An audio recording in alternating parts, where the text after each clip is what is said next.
ایک مرتبہ سورہ فاتحہ اور 3 مرتبہ سورہ اخلاص، اول و آخر 3 مرتبہ درود بانیان مجلس کے مرحوم والدین، مرحوم فاضل احمد بھائی اور مرحومہ زینب بائی کے لیے۔ صلی اللہ علیہ وسلم۔ بسم اللہ الرحمن الرحیم۔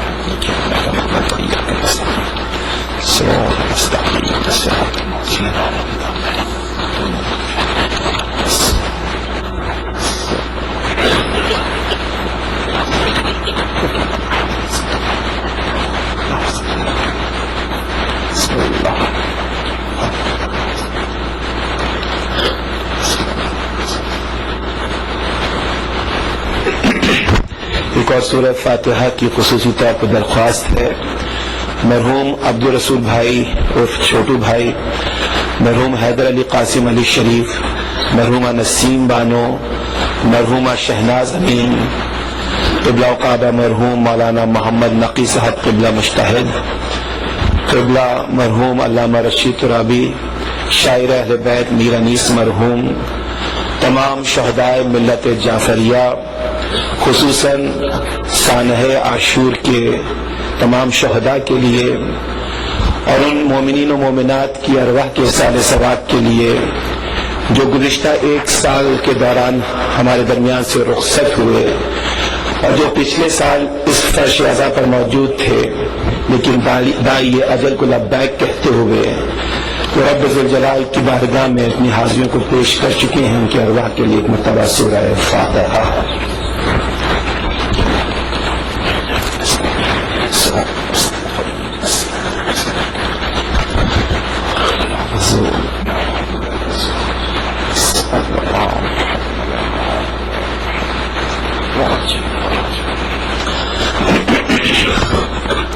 مرتبہ اجتماع باواز بلند نعرہ الصلوات۔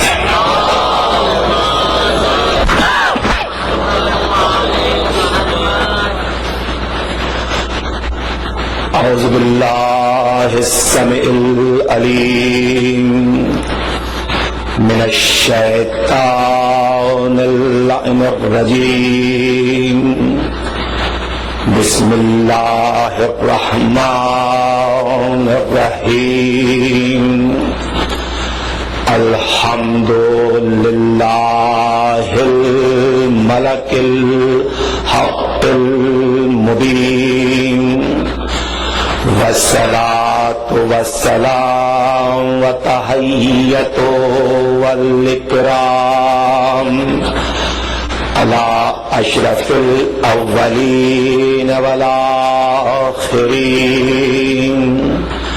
خاتم الانبیاء وسید المرسلین، سیدنا و نبینا و شفیع ذنوبنا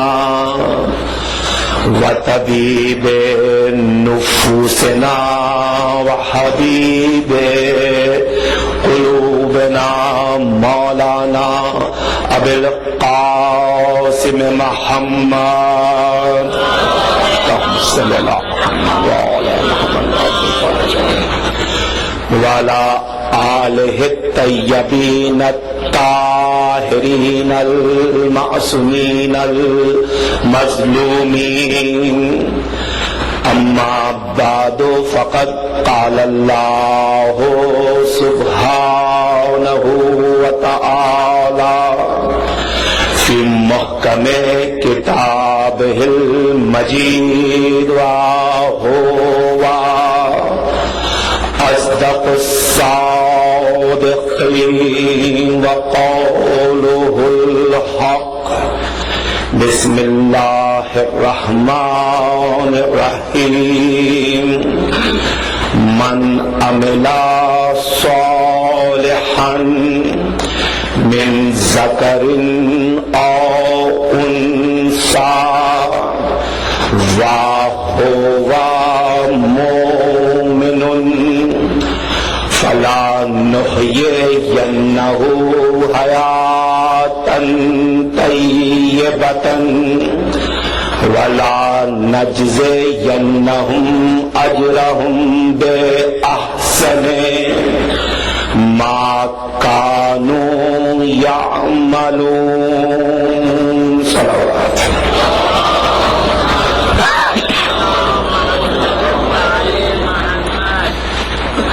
بزرگان محترم، سامعین گرامی قدر، خداوند عالم اپنے کلام بلاغت نظام میں سورہ مبارک کے نحل میں ارشاد فرما رہا ہے،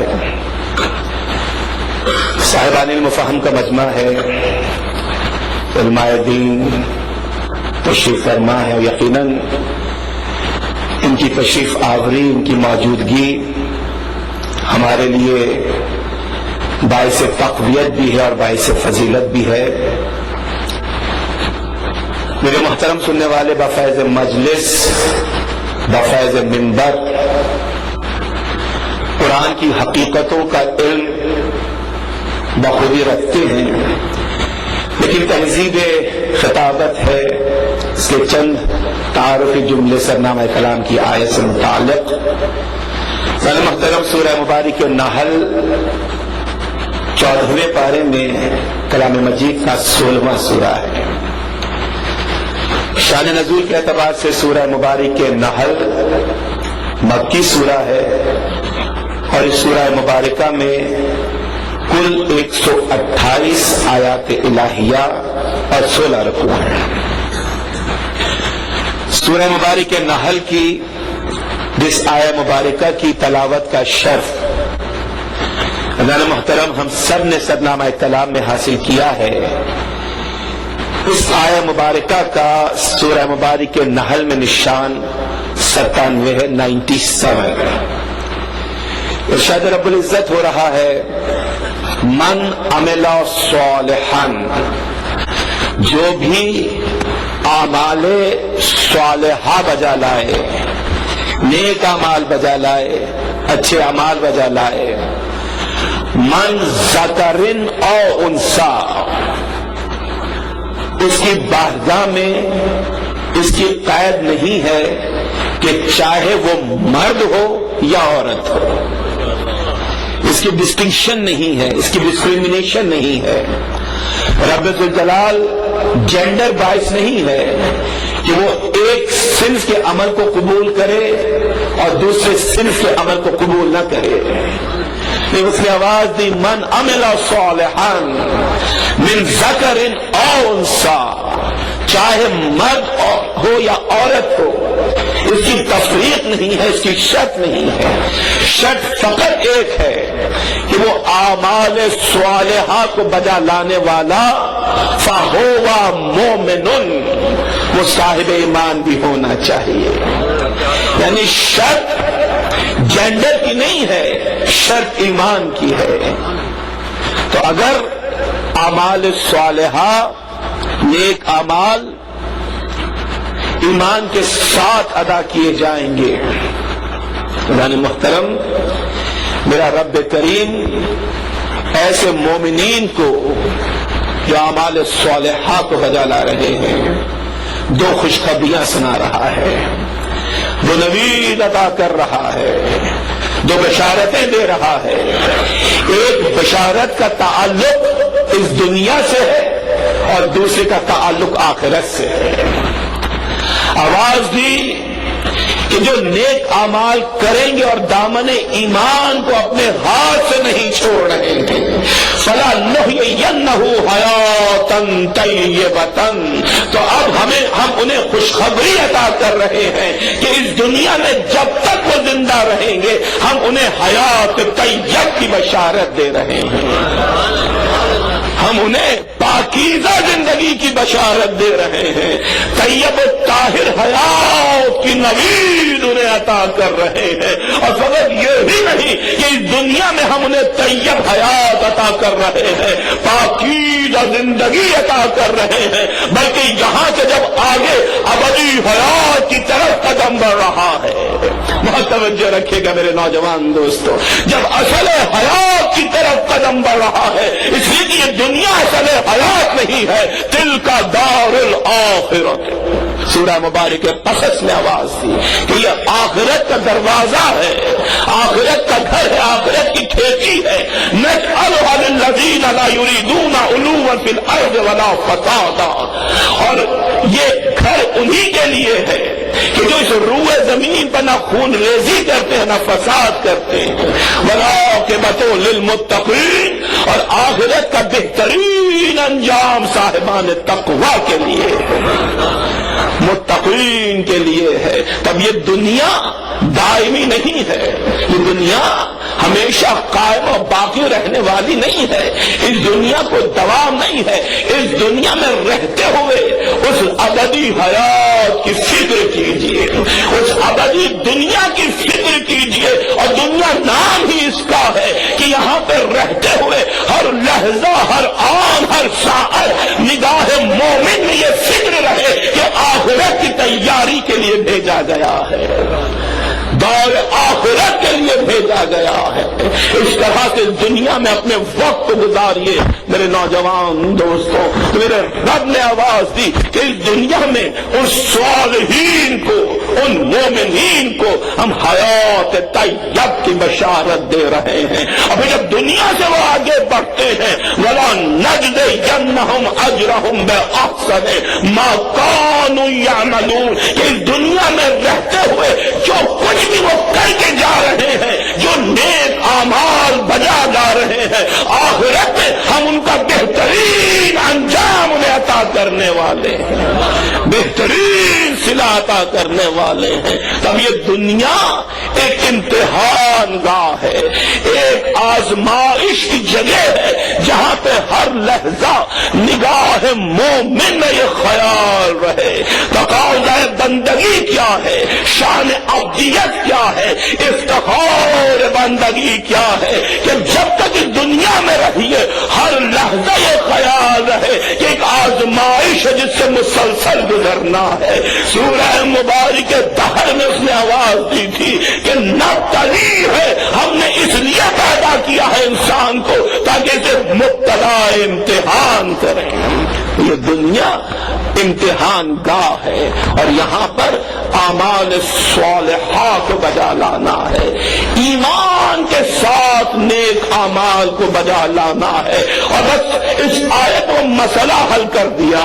اکثر نوجوان یہ پوچھتے ہیں ہم سے آ کے، علماء کرام تشریف فرما ہے، یہ سوال اکثر و بیشتر پوچھا جاتا ہے کہ یہ اقوام عالم جو دین حنیف پہ نہیں ہے، جو دین اسلام پہ نہیں ہے، جو دین طیب پہ نہیں ہے، جو ہمارا شعار تھا وہ ان کا کردار نظر آ رہا ہے، جو ہمارا وتیرہ تھا وہ ہمارے درمیان سے اٹھ کر انہوں نے حاصل کر لیا ہے، جو ہمیں کرنا چاہیے تھا وہ غیر مسلم کر رہا ہے۔ تو اکثر نوجوان یہ سوال کرتے ہیں کہ یہ جو اسلام کا کلمہ نہیں پڑھ رہے ہیں، یہ جو کلمہ گو نہیں ہے، یہ جو دین حق پہ نہیں ہے، یہ جو دین طیب پہ نہیں ہے، جو اتنا ویلفیئر ورک ہو رہا ہے، جو اتنے فلاح و بہبود کے کام ہو رہے ہیں، اتنے نیک کام ہو رہے ہیں، تو کیا ان کے یہ اعمال قبول نہیں کیے جائیں گے؟ کیا انہیں ثواب عطا نہیں ہوگا؟ اتنی کثرت سے یہ سوال کیا جاتا ہے اس لیے کہ فکر نوجوان پریشان ہے کہ وہ نیکیاں ہمارے درمیان سے اٹھ گئی ہیں، غیروں نے اپنا لیا ہے، وہ کردار ہم نے ابینڈن کر دیا ہے اور غیر اسلام نے اپنا لیا ہے۔ وہ جو ہمارا شعار ہونا چاہیے تھا، وہ جو ہمارا طریقہ ہونا چاہیے تھا، وہ جو ہمارا طرز حیات ہونا چاہیے تھا، اب ہمارے درمیان مفقود ہو گیا ہے، لیکن غیروں نے اپنا لیا ہے۔ تو کیا وہ ثواب کے حامل نہیں ہے؟ تو میرے رب نے بہت وضاحت سے بیان کر دیا ہے کہ ہم اعمال صالحہ کے لیے صرف ایک شرط رکھ رہے ہیں، مومنون، نیک اعمال اگر ایمان کے ساتھ آئیں گے تو قبول کیے جائیں گے۔ درود بھیجیے محمد و آل محمد پر۔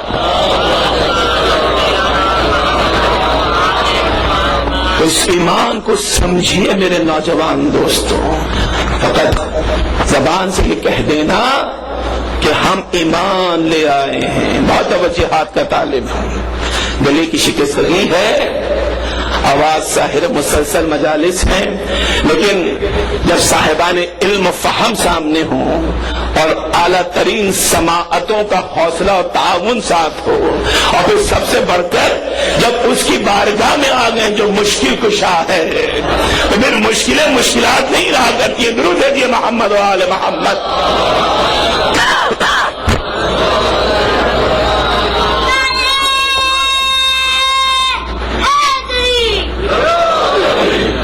تو اب خالی زبان سے کہہ دینا کافی نہیں ہے کہ ہم مومن ہیں، ہم ایمان لے آئے ہیں، ہم صاحب ایمان ہیں، نہیں۔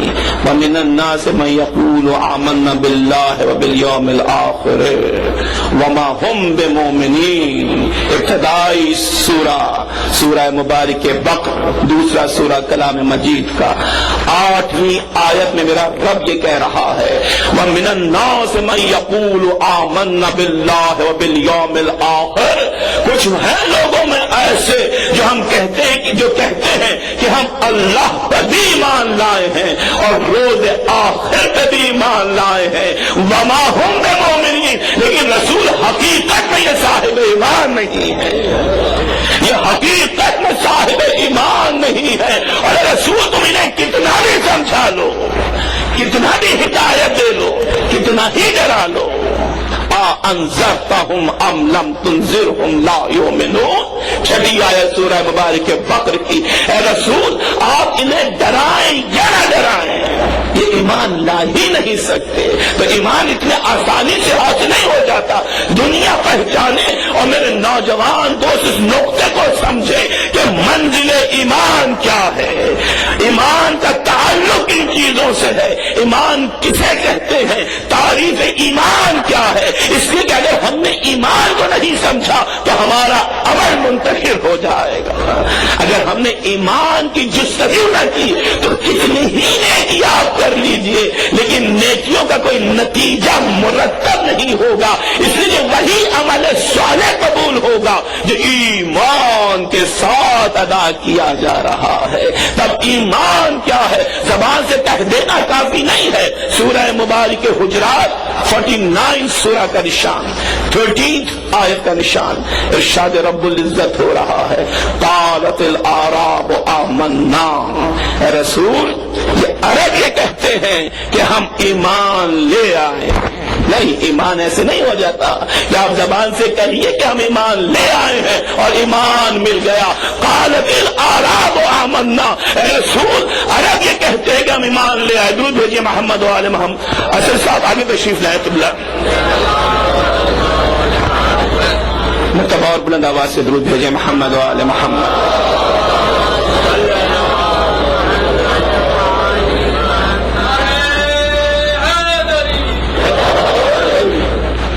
مرتبہ اور بلند آواز سے درود بھیجے محمد و آل محمد۔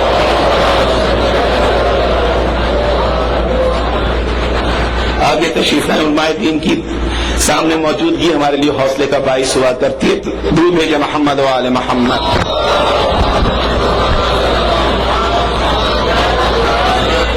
قالت الاعراب آمنا، اے رسول یہ عرب یہ کہتے ہیں، توجہ ہاتھ رکھیے گا میرے نوجوان دوستوں، قالت الاعراب آمنا، یہ عرب یہ کہتے ہیں کہ ہم ایمان لے آئے۔ قل لم تؤمنوا، اے رسول ان سے کہہ دو کہ تم تو ایمان لا ہی نہیں سکتے ہو، تم تو ایمان لا ہی نہیں سکتے ہو، ولکن قولوا اسلمنا، یہ نہ کہو کہ ہم ایمان لائے ہیں بلکہ یہ کہو کہ ہم اسلام لائے ہیں، اس لیے کہ اسلام اور ہے، ایمان اور ہے۔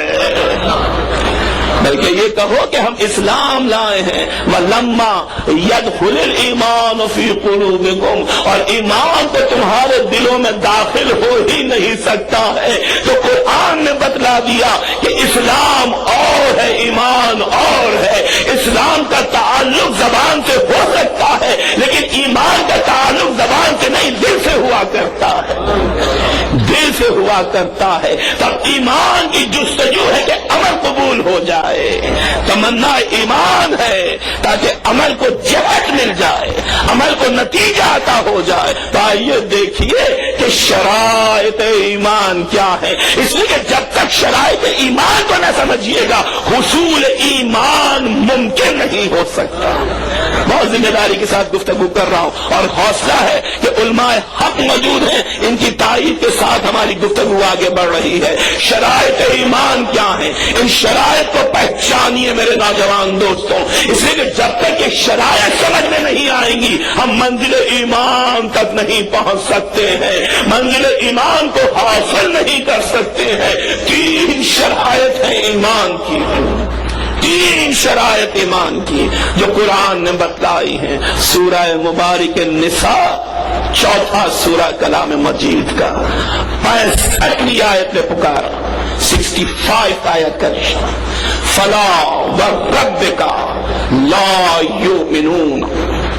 اے رسول تیرے رب کی قسم، توجہ رکھنا میرے نوجوان دوستو، ایک ایک لفظ پر منزل ایمان ہے، یہاں سے سرسری نہیں گزرنا ہے، حقیقتوں کو پہچاننا ہے۔ فلا وربک، اے رسول تیرے رب کی قسم، لا یؤمنون، ان میں سے کوئی بھی اس وقت تک ایمان نہیں لا سکتا، حامل ایمان نہیں ہو سکتا، صاحب ایمان نہیں ہو سکتا جب تک اب تین شرائط کو بتلا رہا، تین شرائط بتلا رہا ہے۔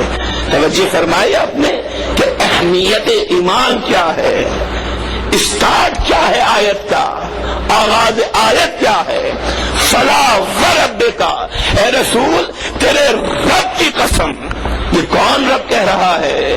الحم سے لے کر والناس تک آپ قرآن مجید کو تلاوت کیجئے اور تائید حاصل کیجئے علماء دین سے کہ میرے رب نے جا بجا قسمیں کھائی ہیں، کہیں ستارے کی قسم، کہیں چاند کی قسم، کہیں سورج کی قسم، کہیں اثر خاص کی قسم، کہیں شہر خاص کی قسم، توجہ رکھیے گا، کہیں زمین کی قسم، کہیں آسمان کی قسم۔ میرے رب نے کتنی قسمیں اٹھائی ہیں اور اپنی بات کو بیان کیا ہے، لیکن جب ایمان کی منزل آتی ہے تو میرا رب کریم نہ ستارے کی قسم کھا رہا ہے، نہ سورج کی قسم کھا رہا ہے۔ یہ ایمان کی منزل ہے میرے نوجوان دوستوں، جب رب کریم نہ سورج کی قسم بیان کرتا ہے، نہ چاند کی قسم اٹھا رہا ہے، نہ ستارے کی قسم ہے، نہ اثر خاص کی قسم ہے، نہ شہر خاص کی قسم ہے، بلکہ ایمان کی منزل کو واضح کرنے کے لیے ان تمام مخلوقات کو چھوڑ کر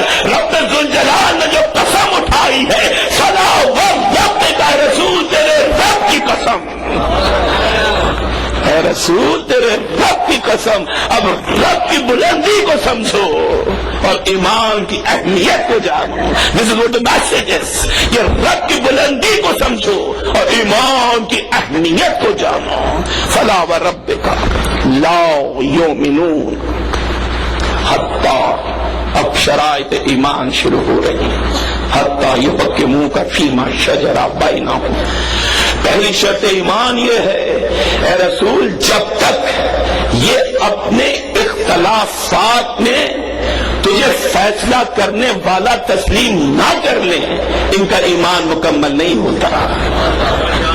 توجہ رکھیے گا، یعنی جھگڑے ہمارے ہوں، مسائل ہمارے ہوں، مشکلات ہماری ہوں، فیصلہ بارگاہ رسالت سے ہو۔ تب حیات انسانی کی کسی بھی منزل پر اگر کوئی مسئلہ درکار ہو تو آپس کے اجلاس طلب نہ کرنا، بارگاہ رسالت سے رجوع کرنا، بارگاہ رسالت سے رجوع کرنا۔ جب تک اپنے اختلافات میں یہ تجھے حکم تسلیم نہ کر لیں، فیصلہ کرنے والا تسلیم نہ کر لیں۔ اچھا حکم تسلیم کر لیا، کیا ایمان مکمل ہو گیا؟ نہیں۔ You have to fulfill all three conditions۔ یہ نہیں ہے کہ تین میں سے دو یا تین میں سے ایک، تینوں شرائط کو پورا کرنا ہے۔ اس میں کوئی رول رعایت نہیں ہے، کوئی ایکسیپشن نہیں ہے، کوئی استثناء نہیں ہے، تینوں شرائط کو پورا کرنا ہے۔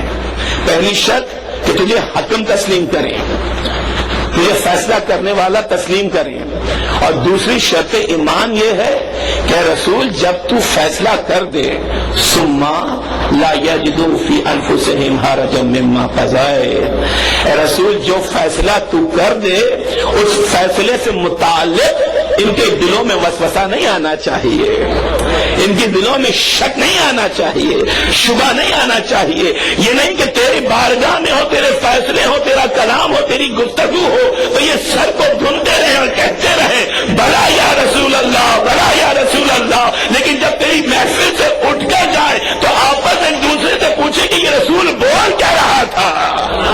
تو یہ آگے درود بھیجیے محمد وآل محمد۔ Thank you.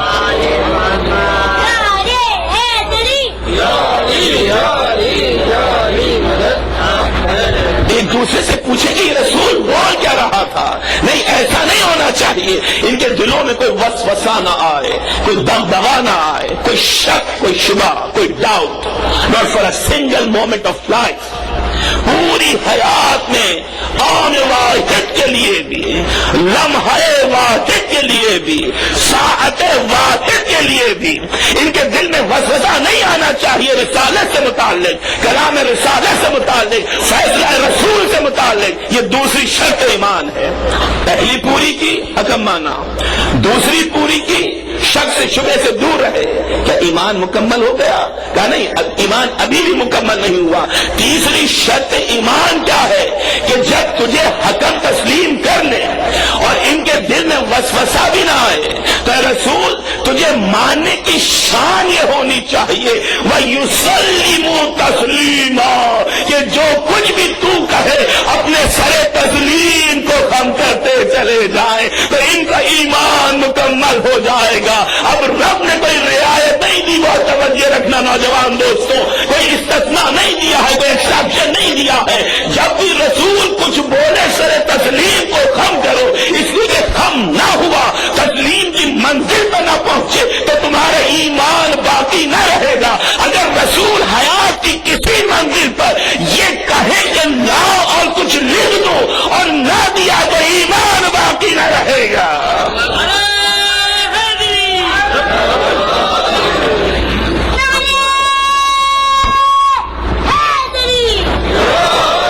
حیات کی کسی بھی منزل پر، کسی بھی دور میں، کسی بھی عالم میں، کسی بھی زمین پر میرا رسول کہے اور تم نہ مانو تو ایمان باقی نہیں رہے گا۔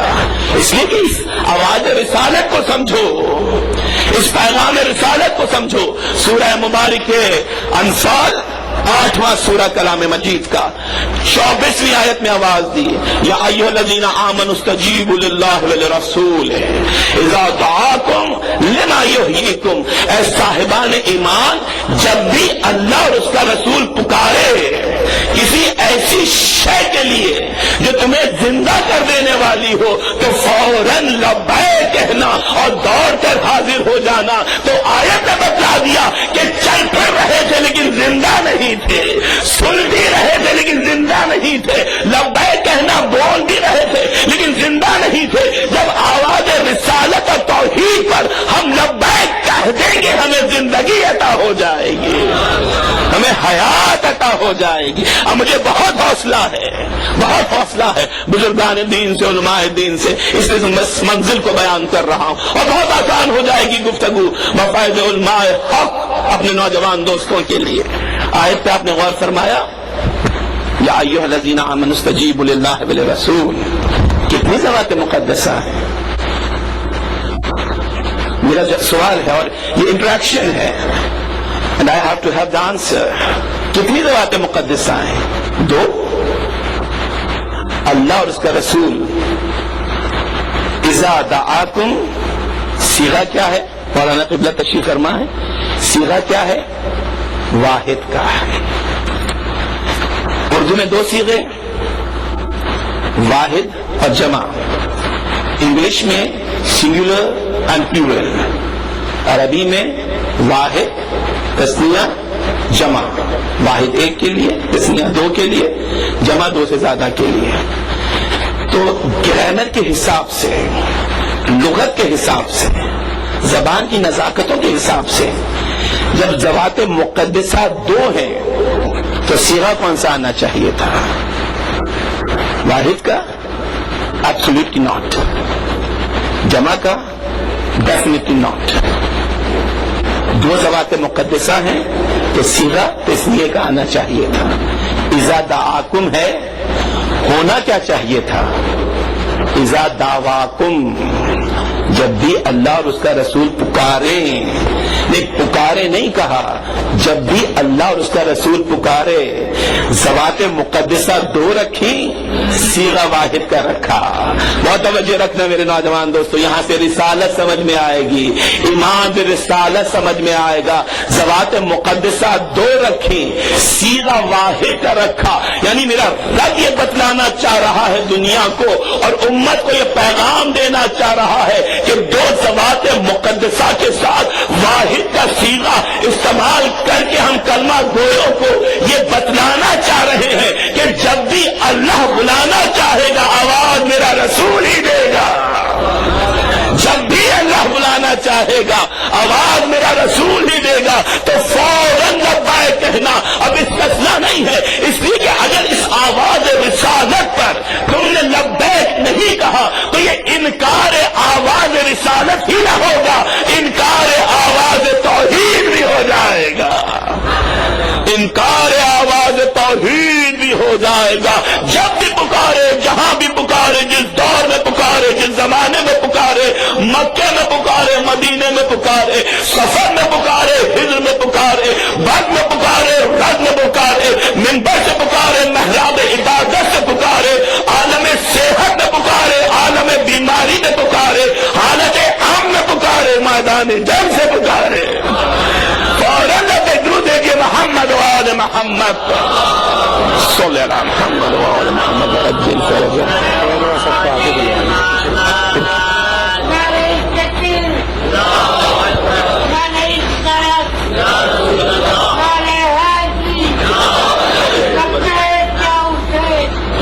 میں ملتمس ہوں اپنے تمام معزز سننے والوں سے کہ تھوڑا تھوڑا اگر وہ آگے تشریف لے آئے تو منتظمین کو بھی آسانی رہے گی، بعد میں آنے والوں کے لیے بھی سہولت رہے گی. اور پھر دو جملے اکثر بولنا پڑتے ہیں کہ دیکھیے یہ عزا، یہ اہتمام عزا، اس میں صرف منتظمین شامل نہیں ہے، ہر عزادار شامل ہے. اور اپنے معزز سننے والوں کی حوصلہ افزائی کے لیے، اپنے نوجوان دوستوں کے لیے کہ جس قدر زیادہ قربت مسند عزا ہوگا اس قدر زیادہ باعث فضیلت ہوگا. درود بھیجیے محمد و آل محمد. میں بہت شکر گزار ہوں. تھوڑا تھوڑا ہمت کیجیے، لیکن میں گزارش کروں گا کہ بزرگوں کو زحمت نہ دیں. میرے نوجوان دوست خود سے ذمہ داری کو محسوس کریں، تھوڑا تھوڑا آگے تشریف لے آئیں تاکہ ہمارا ذکر مسلسل رہے. درود بھیجیے محمد و آل محمد.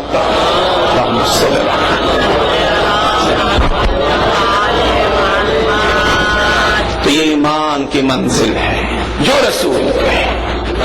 سر تسلیم کو خم کرو.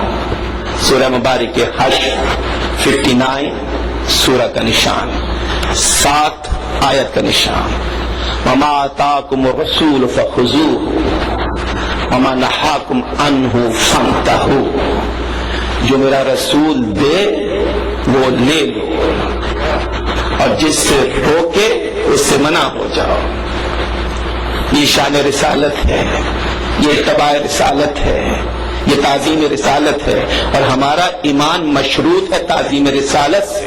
سورہ مبارک کے حج 22واں سورہ، وَمَن يُعَظِّمْ شَعَائِرَ اللَّهِ فَإِنَّهَا مِن تَقْوَى الْقُلُوبِ. جو اللہ کے شعائر کی تعظیم کرے یہ دلوں میں تقوی کا جزو ہوا کرتا ہے. تو جو میرا رسول دے وہ لے لو، جس سے روکے اس سے منع ہو جاؤ. اور یہی فلسفہ حیات ہے کہ اس زندگی میں قوت جاذبہ بھی رہے اور قوت دافعہ بھی رہے. جو تمہاری حیات کے لیے کارآمد ہیں انہیں اپنے اندر جذب کر لو، اور جن سے تمہاری زندگی کو خطرات لاحق ہوں انہیں خود سے دفع کر لو. یہ دو اسٹینڈرڈ آف لائف ہے، یہ ہم سب کو اڈاپٹ کرنا چاہیے. قوت جاذبہ بھی ہونا چاہیے، قوت دافعہ بھی ہونا چاہیے. جو تمہارے لیے ریپل کرو، انہیں دفع کرو، اس لیے کہ جو میرا رسول دے وہ لے لو، اور جس سے منع کرے اس سے باز ہو جاؤ۔ یہی اصول جاذبہ اور دافعہ ہے کہ جس کو رسول اپنے کاندھوں پہ بلند کرے تم اسے اپنے ذکر میں بلند کرو، جسے اپنی محفل سے نکال دے تم اپنے ذکر سے نکال دو۔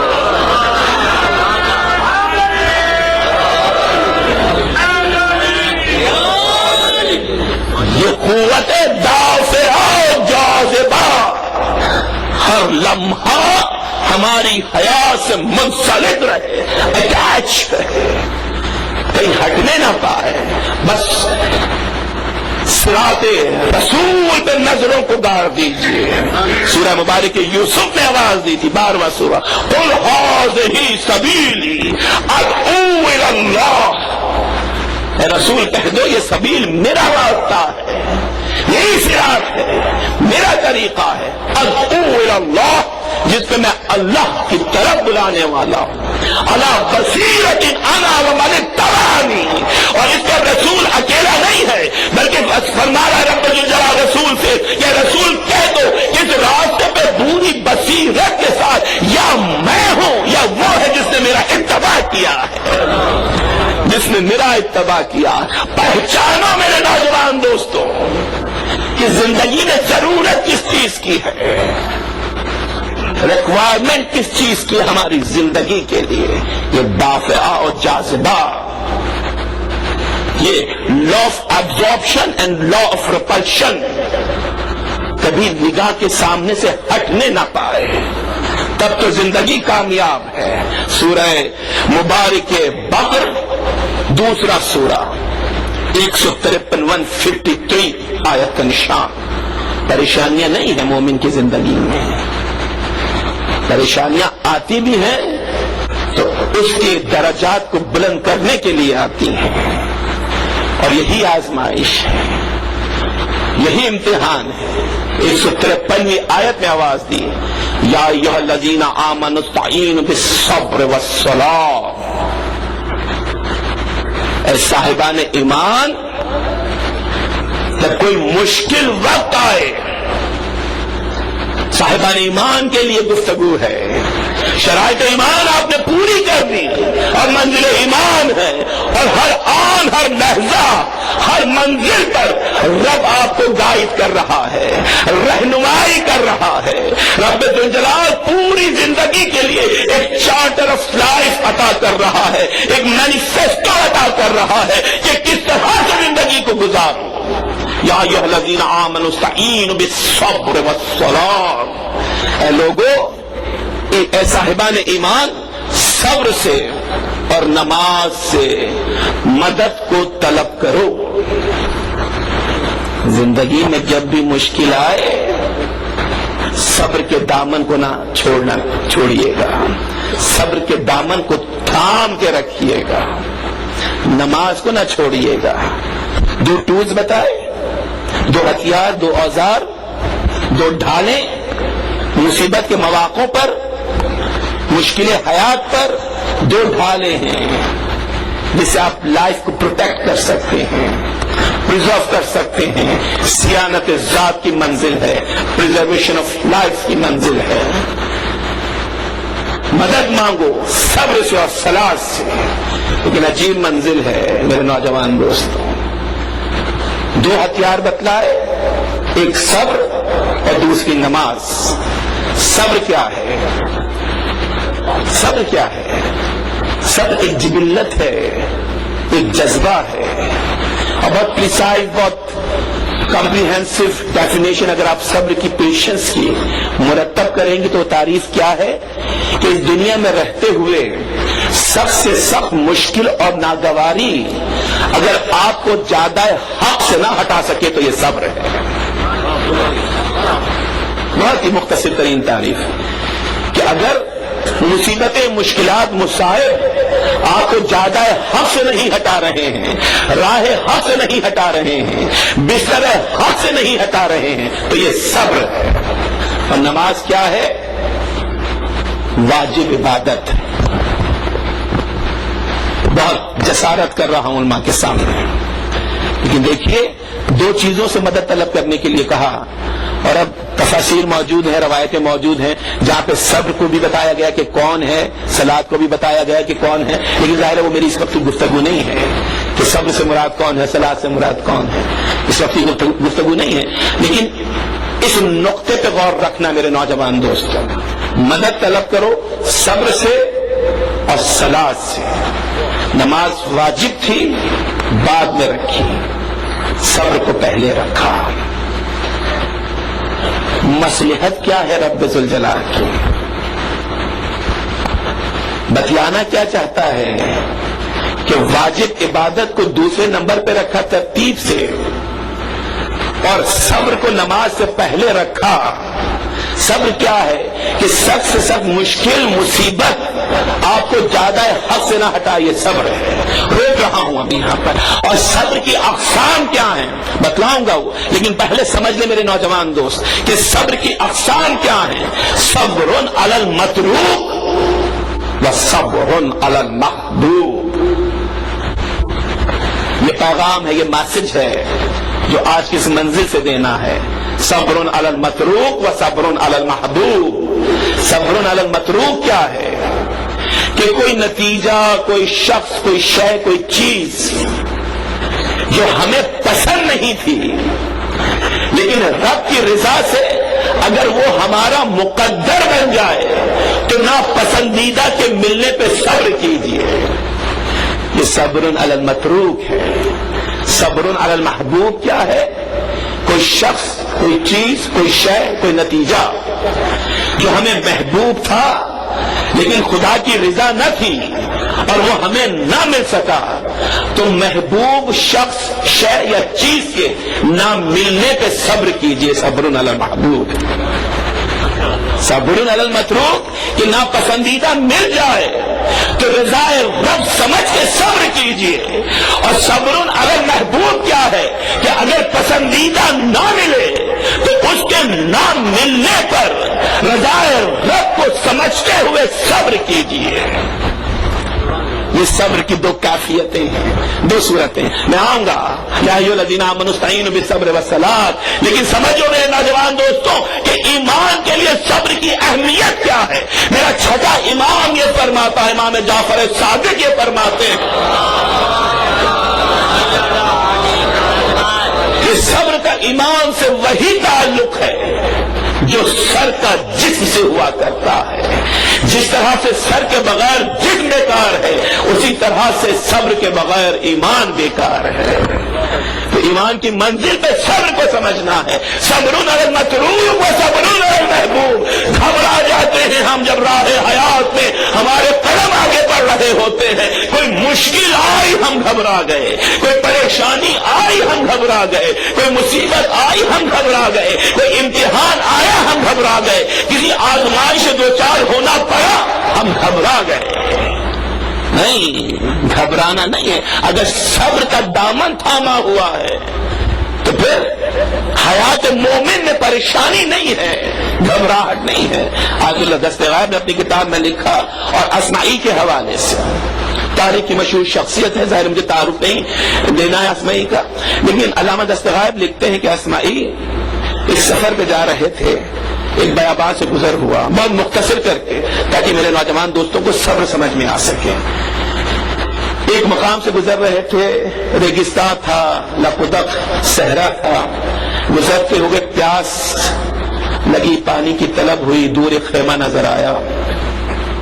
اسماعی چلے گئے، جا کے آواز دی، مرتبہ خیمے کا پردہ اٹھا اور ایک نہایت باحجاب اور باعزت خاتون خیمے کے دروازے پہ وارد ہوئی.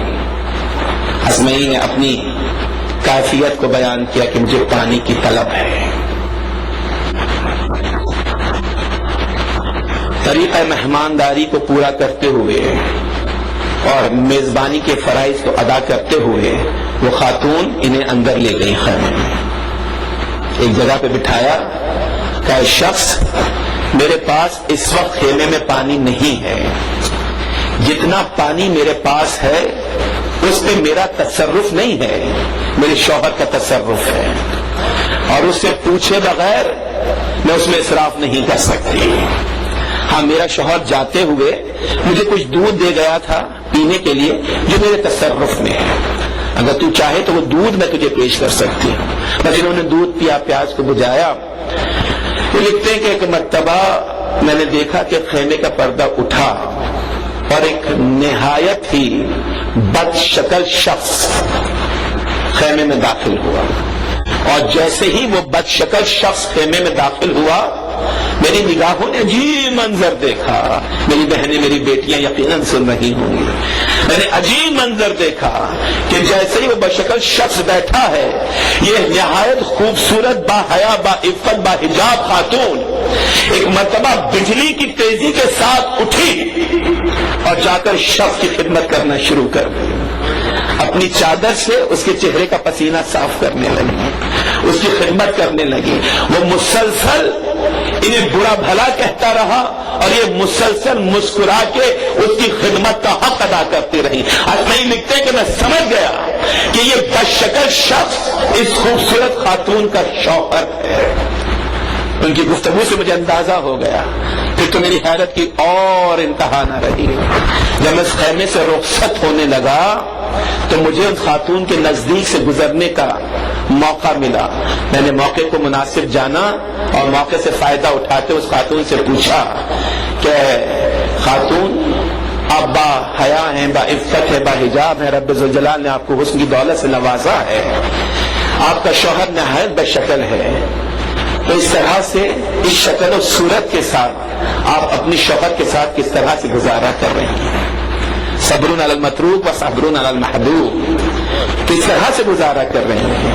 وہ خاتون کہتی ہیں شخص خدا کی قسم اگر میں نے اپنے رسول کی حدیث کو نہ سنا ہوتا تو یہ گزارا میرے لیے مشکل ہو جاتا. یہ پوچھتے ہیں کون سی حدیث؟ کہا آپ نے نہیں سنا کہ اللہ کے رسول نے فرمایا کہ ایمان کے 2 برابر کے حصے ہیں, آدھا صبر ہے اور آدھا شکر ہے. توجہ رکھنا, آدھا شکر ہے اور آدھا صبر ہے. اے شخص جب چہرے میں آئینے میں اپنے چہرے کو دیکھتی ہوں, اپنے حسن و جمال پہ میری نظر پڑتی ہے تو میں رب کا شکر ادا کرتی ہوں, اور جب اپنے شوہر پہ نظر جاتی ہے تو صبر کا حق ادا کرتی ہوں. تو میں شکر بھی کر رہی ہوں, صبر بھی کر رہی ہوں اور اپنے ایمان کو مکمل کر رہی ہوں. میں صبر بھی کر رہی ہوں اور شکر بھی کر رہی ہوں اور اپنے ایمان کو مکمل کر رہی ہوں, اور اس طرح سے اپنی زندگی کو گزار رہی ہوں. اور رکی نہیں ہے وہ باعزت خاتون اس منزل پر, بلکہ آسانی سے کہتی ہے کہ شک میں یہ بھی سوچتی ہوں کہ ذوالجلال نے مجھے اتنا حسن دیا لیکن ایسا بدصورت شوہر عطا کیا, نہ جانے اس زندگی میں مجھ سے کون سا ایسا گناہ ہوا تھا جس کی سزا مجھے یہ ملی ہے, اور نہ جانے اس بدشکل سے کون سی ایسی نیکی ہوئی تھی کہ مجھے یہ شوہر بن میں میری جیسی بیوی سے عطا ہوئی ہی. تو میں گناہ گار ہوں, یہ نیک ہے, میں کمتر ہوں, یہ مجھ سے افضل ہے.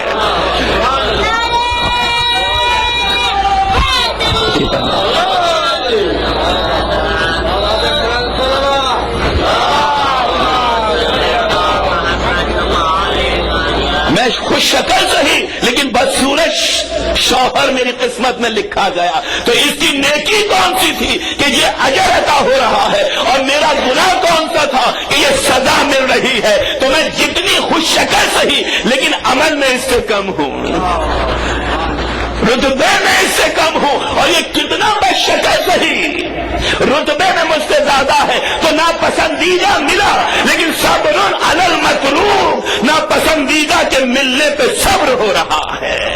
اور یہی میرے امام نے بھی فرمایا تھا, جن کی آج فرش عزا ہے, جن کا آج ذکر ہو رہا ہے, وہ سید الساجدین امام یہ فرما رہا ہے کہ اس دنیا میں ہر گھونٹ سے زیادہ مجھے 2 گھونٹوں کا پینا ہے. جرعتان, 2 گھونٹوں کا پینا مجھے سب سے زیادہ عزیز ہے. ایک غصے کا گھونٹ ہے جو حلم سے پیا جاتا ہے, اور دوسرا مصیبت کا گھونٹ ہے جو صبر سے پیا جاتا ہے.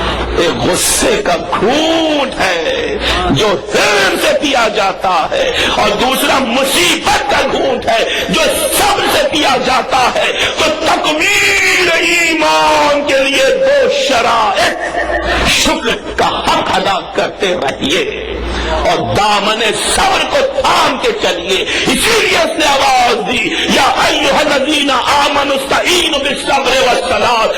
صبر کیا ہے؟ مصیبت پہ صبر ہے۔ صبر کیا ہے؟ اطاعت پہ صبر ہے۔ صبر کیا ہے؟ معصیت پہ صبر ہے۔ تو میرے رب نے فریضہ عبادت کو بعد میں رکھا اور صبر کو پہلے رکھا، یعنی دنیا کو رب نے یہ بتلا دیا کہ جب معصیت کی منزل پر، گناہوں کے منزل پر آپ نے صبر کر لیا تو مصلی نماز کے قدم خود بخود پہنچ جائیں گے۔ یہ ہے فلسفہ کہ پہلے معصیت پہ صبر کیجیے، گناہوں پہ صبر کیجیے، نواہی کی ادائیگی پہ صبر کیجیے۔ ترغیب ہو رہی ہے، صبر عوامل موجود ہیں، دنیا لبھا رہی ہے لیکن دل کو لبھانا نہیں ہے دنیا سے۔ ارضیت بالحیات الدنیا من الآخرۃ وما متاع الحیات الدنیا فی الآخرۃ الا قلیل۔ سورہ مبارکہ توبہ کی 38ویں آیت، یہ متاع قلیل ہے، اس متاع کثیر کی فکر کیجیے، اس آخرت کے خزانے کو حاصل کرنے کی کوشش کیجیے۔ تو معصیت پہ صبر کیجیے، نماز کے لیے خود بخود قدم بڑھیں گے۔ معصیت پہ صبر کیجیے، عوامل کے لیے خود بخود قدم بڑھیں گے۔ یہی تو میرے چوتھے امام نے کہا تھا کہ مجھے تعجب ہے اس شخص پر جو بیماری کے خوف سے غذا تو چھوڑ دیتا ہے لیکن عذاب کے خوف سے گناہ نہیں چھوڑا کرتا، گناہ نہیں چھوڑا کرتا۔ میں نے بہت تفصیل سے کل محفل مرتضیٰ میں بیان کیا تھا اس امام کے اس قول کو، میں اپنی تفصیل میں نہیں جاؤں گا۔ گناہ کو نہیں چھوڑتا، ڈاکٹر نے روکا، 10 بیماریاں تھیں، 1000 پرہیز کیے، لیکن قرآن روک رہا تھا، رب روک رہا تھا، عذاب کا سارا احوال بتا رہا تھا۔ ہم گناہ سے نہیں رکے ہیں، ہم نے گناہوں کو نہیں چھوڑا ہے، صبر کو چھوڑ دیا، ایمان کو چھوڑ دیا، حلم کو چھوڑ دیا، غصے کو اپنا لیا ہے۔ دیکھیں سید الساجدین کی بارگاہ ہے، وہ صبر کا امام، وہ غیرت کا امام، جس کی رگوں میں شاہی خون گردش کر رہا ہے، لیکن وہ کس طرح سے اپنے غصے کو کنٹرول کرتا ہے۔ بہت مشہور روایت ہے، علامہ مجلس نے بھی لکھا، شیخ صدوق نے بھی لکھا، شیخ عباس قمی نے بھی لکھا، تمام معتبر کتابوں میں موجود ہے کہ جب میرا مولا وضو کر رہا تھا، کنیز کے ہاتھ سے آفتابہ چھٹا جس میں اطہر کو اذیت پہنچی، میرے مولا نے چہرہ مبارک کو اٹھایا۔ اب یہ ان کے در کا فیض ہے کہ جو ان کے در سے وابستہ ہو جائے وہ بھی عالم قرآن بن جایا کرتا ہے، وہ بھی قرآن کی زبان میں گفتگو کیا کرتا ہے۔ بس کنیز نے امام کے چہرے کو دیکھا، کہا مولا رب ذوالجلال قرآن میں یہ کہتا ہے والکاظمین الغیظ کہ وہ غصے کے کنٹرول کرنے والے ہیں۔ میرا مولا مسکرا دیا، تعلیمات کا اثر جب نظر آیا چاہنے والوں پر، میرا مولا مسکرا دیا، کہا میں نے غصے کو پی لیا ہے۔ بس چاہنے والی کنیز کو حوصلہ ہوا، اس نے آیت کو آگے بڑھایا، والعافین عن الناس، اور جو لوگوں پر مہربانی کیا کرتے ہیں، عفو و درگزر سے کام لیا کرتے ہیں۔ میرا مولا مسکرایا، کہا جا میں نے تجھے معاف کر دیا، کوئی سزا نہیں ہے تیرے لیے، تیرے لیے کوئی سزا نہیں ہے۔ بس اب کنیز کا حوصلہ اور بلند ہوا، وَيُحِبُّ الْمُحْسِنِينَ، اور رب ذوالجلال احسان کرنے والوں کو پسند کیا کرتا ہے۔ کہا جائے کنیز میں نے تجھے راہ خدا میں آزاد کر دیا ہے۔ یہ طریقہ ہے، واللہ یحب المحسنین، سورہ مبارکہ آل عمران کی 134ویں آیت جس کنیز نے تلاوت کی۔ غصے کو میرا مولا کنٹرول کر رہا ہے، بہت مشہور روایت ہے۔ دیکھیے یہ محنت، یہ اہتمام جو ہر سال ہوتا ہے، دل صاحب خانہ سے پوچھئے مقصد ازا کیا ہے، کیوں بچھایا جاتا ہے یہ فرش، کیوں کیا جاتا ہے یہ اہتمام؟ پیغام حق مسلسل ملتا رہے، فائد مجلس مسلسل ملتا رہے، یہ نہ ہو کہ یہ ایک روایت بن جائے، نہیں، عبادت ہے اور عبادت کو عبادت ہی رہنا چاہیے، عبادت کی طرح رکھیے۔ کوئی چاہنے والا ہے بلکہ عزیز تھا، میرے مولا کی شان میں گستاخی کی. میرا چوتھا امام سنتا رہا سنتا رہا سنتا رہا, کچھ نہ کہا. جب وہ چلا گیا اپنے ساتھیوں سے کہتے ہیں کہ تم نے سنا جو یہ بول کے گئے؟ کہا مولا فرزند رسول آپ نے کچھ نہیں کہا اس کو. کہا نہیں, چلو میرا جواب بھی سنو. چاہنے والوں کو ساتھ لیا, تیزی سے چلتے اس کے دروازے پہ پہنچے, نقل الباب کیا. مرتبہ غصے میں بکھرا ہوا وہ باہر نکلا, مرتبہ پھر شام میں گستاخی کرنا شروع کی. میرا مولا مسکراتا رہا. اور پھر جب وہ اپنے دل کی بھڑاس نکال چکا تو میرے مولا نے فقط ایک جملہ کہا ہے اسے, آج ہم ذرا ذرا سی بات پہ صبر کا دامن ہاتھ سے چھوڑ دیتے ہیں, غصے میں بے قابو ہو جاتے ہیں, برداشت نہیں ہے. زیرو ٹالرنس لیول پر ہماری قوم, ہمارا ہر شہری, ہمارا ہر بچہ, ہر نوجوان, ہر بچنے والا آ گیا ہے. ہم نے برداشت نہیں ہے. میرے مولا نے اس کی چہرے کی طرف دیکھا اور ایک جملہ کہا کہ بھائی جو کچھ ابھی ابھی تو نے میرے لیے کہا ہے, اگر یہ سب چیزیں میرے اندر ہیں تو میرا رب مجھ پہ رحم کرے, اور اگر یہ چیزیں مجھ پہ نہیں ہیں, تو نے اپنی طرف سے یہ بہتان لگایا ہے, تو میرا رب تجھ پہ رحم کرے. اجرکم علی اللہ, میرا رب تجھ پر رحم کرے. سزا نہیں دی ہے, سرزنش نہیں کی. ایک جملے نے ہدایت کے سالوں کا کام کر دیا. ایک مرتبہ تڑپ کے مولا کے قدموں میں گر گیا مولا کے قدموں. پہچانیے یہ مقصد ادا کیا ہے. میرے مولا کی فرش ادا ہے. سبق لیجیے, درس لیجیے. وہ سید الساجدین امام, وہ زین-ال-عابدین امام, اپنے وقت امام ہیں. لیکن روایتیں یہ لکھتی ہیں کہ جب بھی کبھی دسترخوان پر میرا مولا اپنی والدہ گرامی کے ساتھ بیٹھا کرتے تھے تو کبھی بھی اپنی والدہ سے پہلے کسی لقمے کو اٹھانے کے لیے ہاتھ نہیں بڑھاتے تھے. اللہ اکبر. آج رب ذوالجلال ہر گھر کو شاد و آباد رکھے. ہم نے ماں کو گھر کی ایک ضعیفہ بنا دیا ہے, ایک آؤٹ ڈیٹڈ آؤٹ فیشن خاتون. جہاں کچھ ہوا کہ نہیں اماں یہ آپ کے زمانے کی باتیں, اب زمانہ بدل گیا ہے.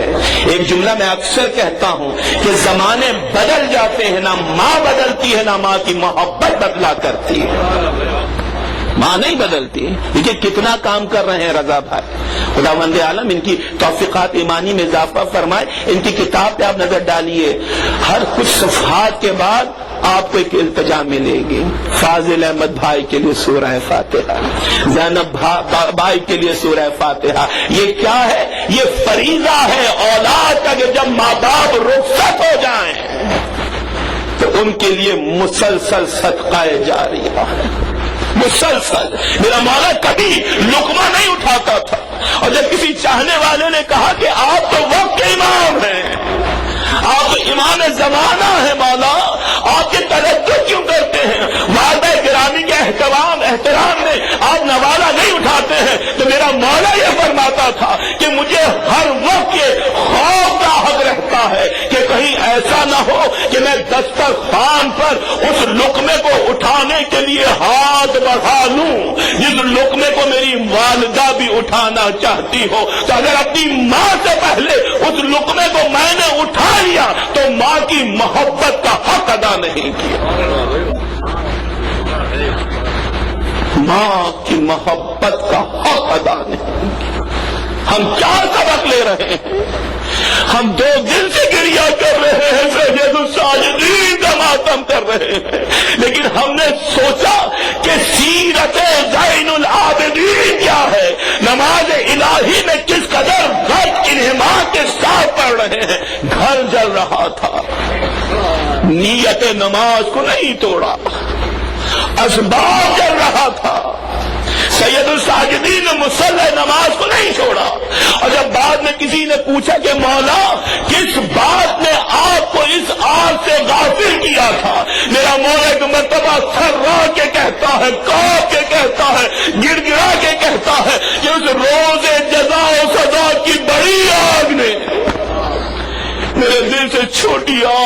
خوف نکال دیا. وہ بڑی آگ میری نگاہوں کے سامنے ہے، ہر لحظہ ہر آن سامنے ہے.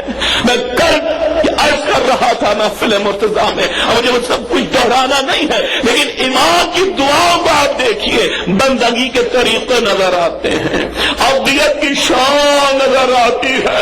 جہاں میرا مولا یہ آواز دے رہا الہی کیف ادعوک وانا وکیف اقطع رجائی منک وانت پانے والے، میں کیسے تجھے پکاروں جبکہ میں ہوں خطاؤں سے بھرپور ہوں، لیکن کس طرح سے تیرے دامن رحمت سے مایوس ہو جاؤں جبکہ تو ہے رحمتوں سے بھرپور ہے.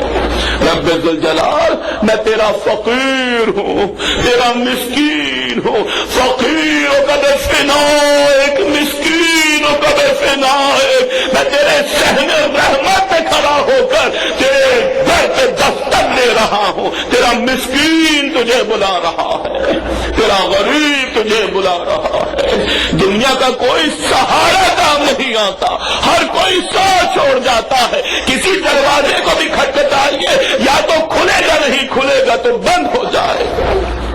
میرا مولا کہتا ہے الہی نامت العیون وغالت النجوم. رب ذوالجلال ستارے چھپ گئے ہیں اور آنکھیں سو گئی ہیں.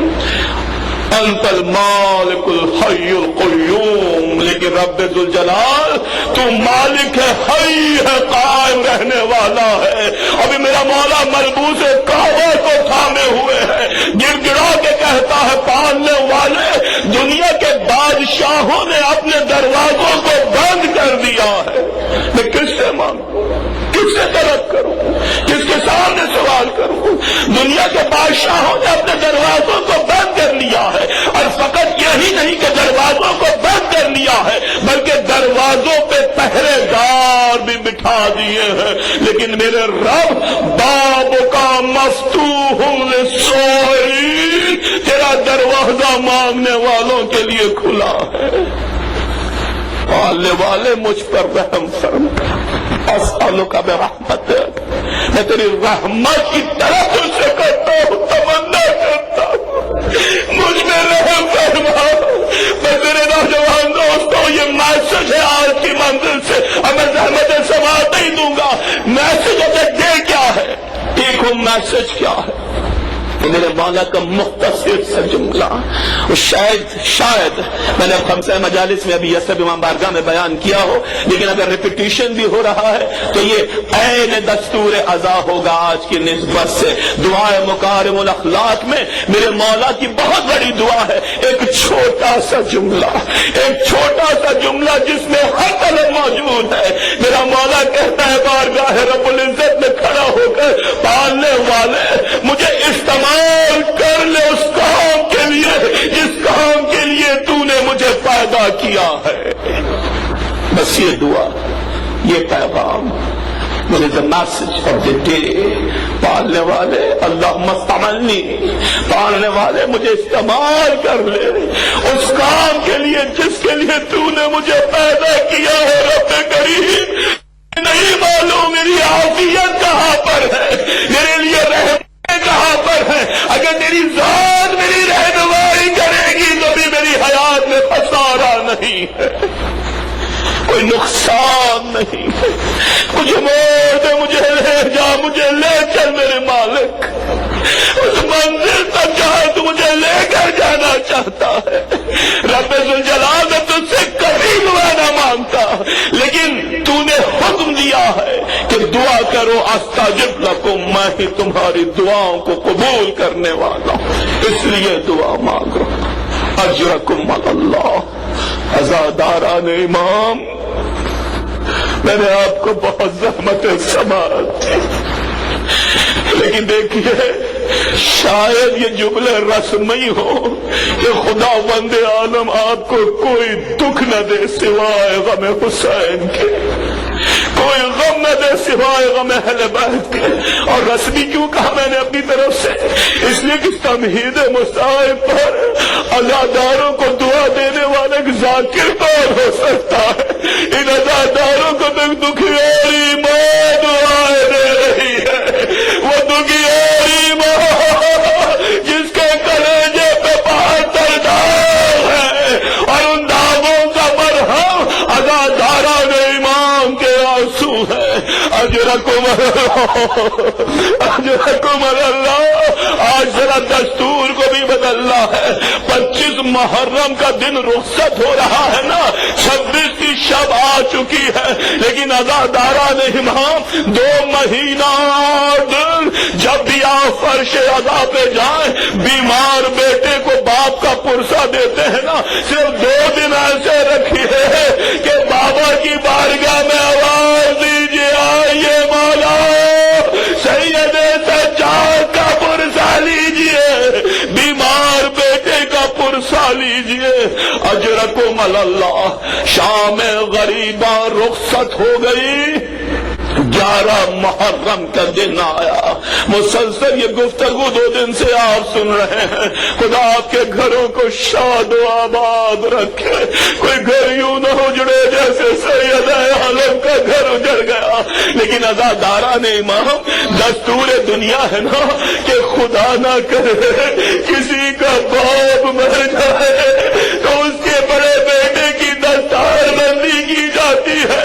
ارے بابا دنیا سے رخصت ہو گئے، کس طرح سے دستار بندی ہوئی؟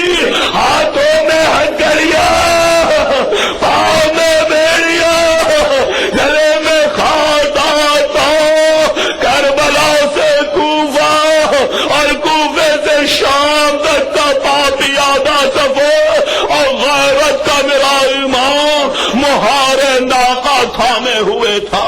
مہار ناقہ تھام کے قید و سلاسل میں بیڑیوں ہتھکڑیوں کا بوجھ لیے سجاد ہوئے، پابند رسن۔ افسوس کسی نے بھی نہ کہا ارے یہ پاؤں ستون کعبہ ہے، زنجیر کے لیے پہناتا ہے۔ اجرکم اللہ، اجرکم اللہ۔ میرا مولا سر کو جھکا کے مہار ناقہ کو تھام کے چل رہا ہے۔ اتنا صبر کہاں سے آیا، اتنا جذبہ ضبط کا کہاں سے آیا؟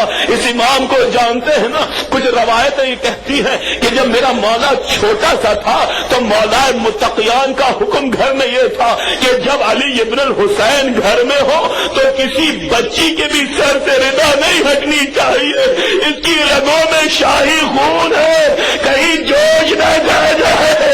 آج وہی میرا سید سجاد ماؤں بہنوں کے کھلے سر ہے اور بلوائے عام ہے، لیکن میرے مولا کو غصہ نہیں آتا ہے۔ میرا مولا ضبط کر کے چل رہا ہے۔ بہت مشکل تھا اس ضبط کو سمجھنا، لیکن ایک واقعے نے مشکل کو آسان کیا۔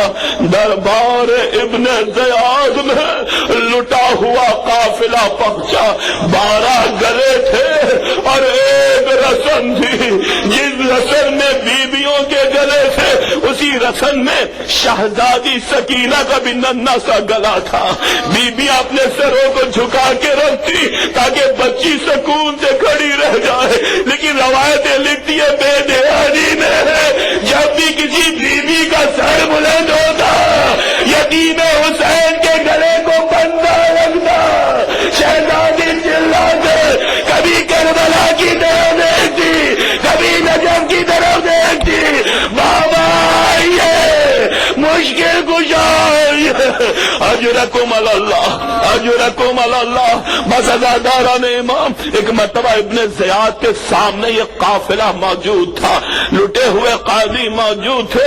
ابن زیاد نے ایک مرتبہ حکم جاری کیا کہ جاؤ قید خانے سے جا کر حسین کے سب سے بڑے عاشق مختار ثقفی کو لے کر آ جاؤ۔ اب جو مختار پہنچے ہیں ہاتھوں میں ہتھکڑیاں، پاؤں میں بیڑیاں تھی، ابن زیاد کے سامنے لا کے کھڑا کر دیا گیا۔ ملعون کہتا ہے مختار کیا ہی اچھا ہو کہ ہم تمہاری ملاقات تمہارے آقا و مولا حسین سے کروا دیں۔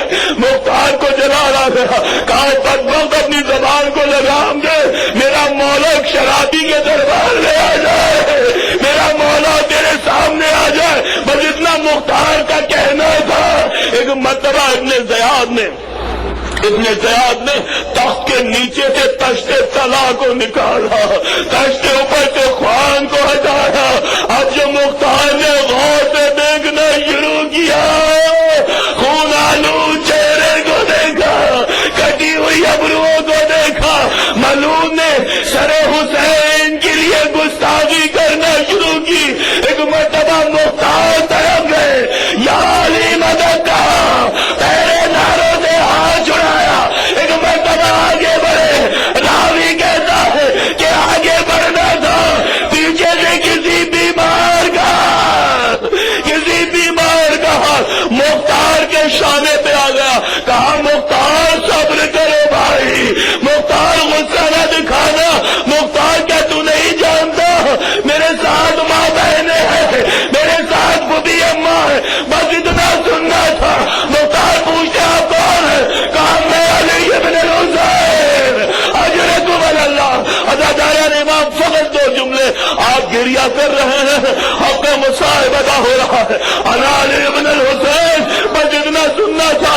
مختار نے مڑ کے دیکھنا چاہا، وہ ہاتھ جو شانے پر تھا مختار کی آنکھوں پر آ گیا۔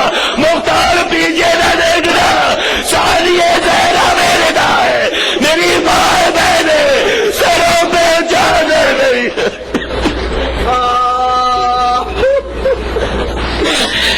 لعنت اللہ علی القوم الظالمین۔ التماس دعا،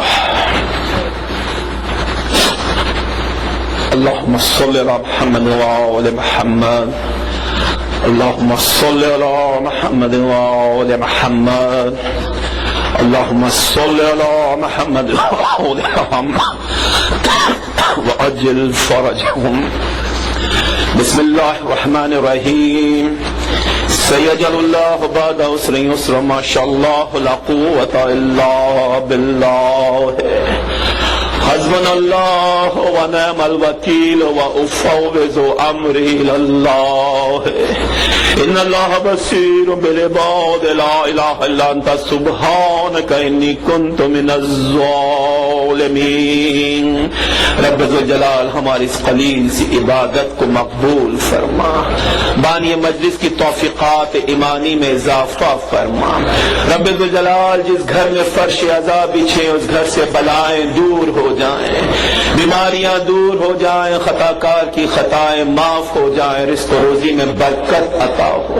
رب ذوالجلال جو بیمار ہیں بحق بیمار کربلا، بحق بیمار مدینہ انہیں شفاء کاملہ عطا فرما۔